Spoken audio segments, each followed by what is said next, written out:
Hi guys! So, welcome again to my vlog.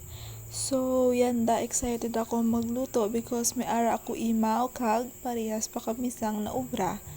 So, meet Paul and Kate, ang aking kadugo. So, back to story guys. So, ang una naman nga ginubra is the most important is the washing with soap. So, importante gid nga malimpyo ang kamot bago magkapot sa mga foods. So, syempre guys, a little trivia kapag mag-imaw kami ni Pauline, laban kami kadlaw, chismis kag kadungulan. So, by the way guys, ang first gili na ako niya ginubra is ginbutangan namon ang baboy sang soy sauce, lime, garlic powder, ground pepper, and ginmix ko na siya like mekos-mekos guys. So, as you notice guys, di ba always it kami gakadlaw, hindi it kami maubusan sa ang topic. Mina nga sobra gid kami ka na-excite nga mag-imaw kami nga duha sa luto. So, this is how it looks like at sobrang bango pa sa personal. Ngayon, hayaan natin itong magbabad ng 1 oras. So, matapos ang 1 oras, napagkasunduan namin ni Pauline nga mag-umpisa na dabok para sa pag-ihaw sang baboy. At grabe guys, wala gid ko naga-expect nga minikili kasadya magdabok kay naga-cause siya samon sang tears of joy. So, grabe kadamo amon technique para lang makadabok, and salamat after 15 years, after 15 minutes nakabadabok gid man kami, and super satisfying kay may kontra kami nga mga hangin pero nakapadako gid kami. So after namon padako, nagumpisa nako obra sang para sa kinilaw, nag-slice nako sang big onion and ginger. So, habang gaumpisa kami hiwa guys, na-feel na namon kung gaano nun kami kagutom. Kaya, para naman malimpawasan ang amon kagutom, nag-imagine na lang kami sang amon nga kinakaon. So, kung kagina, gangirit pa kami, yanda, grabe na amon cravings guys.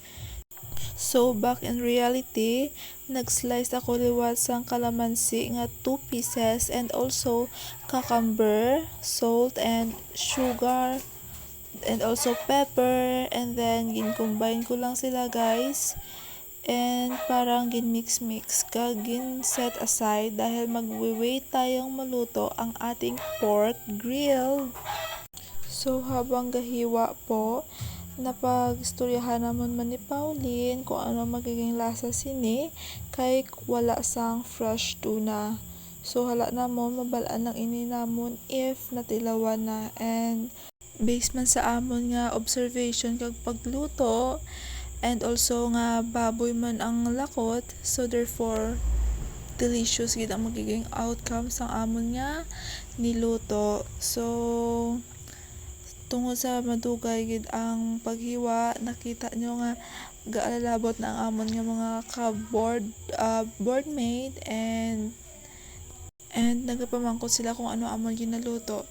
So, na-amaze man sila kay mahumot na kuno kag makagulutom na gid man. So, ito guys, inuna ko lagay ang pipino, sunod naman yung vinegar, onions, then ginger, then chili pepper.